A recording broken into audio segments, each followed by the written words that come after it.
প্ৰথমটো অনুভৱ পঠিয়াইছে, অনুভৱৰ শিৰোনাম অনুভৱ। কবি দেৱযানী দাস নাথ, তেজপুৰৰ পৰা। কবিতাটিৰ অনুভৱ মোৰ মাজু বাইদেউৰ। তেখেতৰ মাজু বাইদেউকেহে লিখা বুলি পঠিয়াইছে। ঠিক আছে, একো কথা নাই, আমি পাঠৰ দিশে আগবাঢ়িছো। অনুভৱ। জীৱনৰ যাত্ৰাপথত মই আজি জিৰণীয়া মৌ।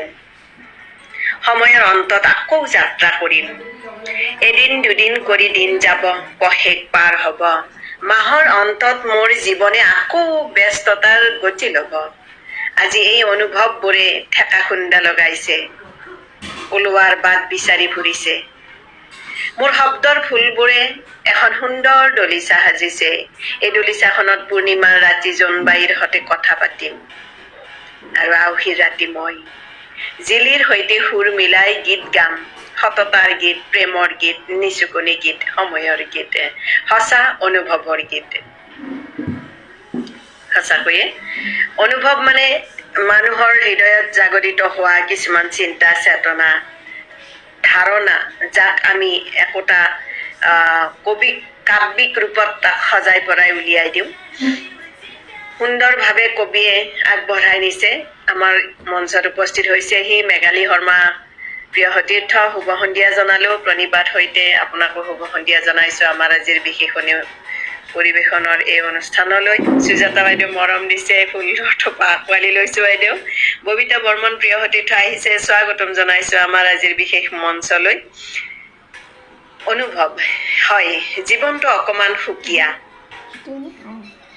ভূপেন হাজৰিকাদেৱে সেইবাবে কৈ থৈ গৈছে, মই যে না জীৱন উৰণীয়া মৌ, জিৰাবৰ নাই তৰু তৃণ, জিৰণীয়া মৌ দেখি, উৰণীয়া মৌ দেখি ভাবো একোদিন, মই কিয় ঠিকনাবিহীন।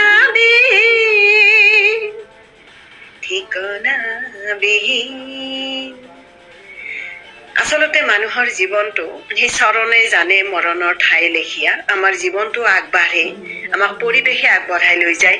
আমি পৰিৱেশৰ দাস হয়। কোনটো পৰিৱেশত আমি কেনেদৰে আগবাঢ়ি যাম, কোন মুহূৰ্তত আমি কি কৰিবলৈ যাম, আমাৰ এটা প্লেনিং থাকে, পৰিকল্পনা থাকে।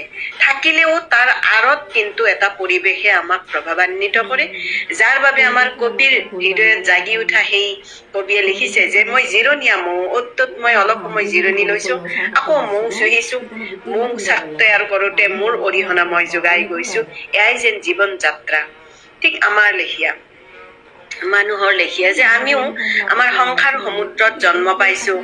জন্ম পোৱাৰ পিছত আমি আমাৰ কৰণীয় ডিউটিসমূহ কৰি গৈ আছো, এটাৰ পিছত এটা, এটাৰ পিছত এটা কৰি গৈ গৈ গৈ শেষত আমাৰ কি হবগৈ আমি নাজানো। কিন্তু আমাৰ যে কিবা দায়িত্ব আছে সমাজখনলৈ, মা দেউতালৈ বা আমাৰ বন্ধু বান্ধৱলৈ, যে মানে গোটেই এটা যেন আমি চকৰিৰ ভিতৰত নিজকে ঘূৰাই ঘূৰাই লৈ লৈ লৈ গৈ আছো। তাত আমি হয়তো কেতিয়াবা প্ৰতিষ্ঠা কৰিছো নিজকে সততাৰ শাৰীত, কেতিয়াবা প্ৰেমৰ ৰাগীত মতলীয়া হৈছো, কেতিয়াবা নিচুকনি গীত গাইছো আমাৰ সেই কেঁচুৱাবোৰৰ বাবে। আমি সময়ৰ সৈতে সুৰ মিলাই গৈ আছো। ঠিক আমাৰ কবিয়ে কোৱাৰ লেখীয়া সুন্দৰ উপস্থাপন কৰিছে। সঁচাকৈয়ে অনুভৱ তেনেকুৱাই হয়। হৃদয়ত জাগি উঠা শব্দৰ অনুৰণন যেতিয়া কাব্যিক ৰূপত আমি উপস্থাপন কৰো, সেয়াই অনুভৱ হৈ ধৰা দিয়ে। এটা সুন্দৰ অনুভৱ, খুব ভাল লাগিল। আন্তৰিক ধন্যবাদ জনাইছো। বহু কেইগৰাকী সতীৰ্থ আহি উপস্থিত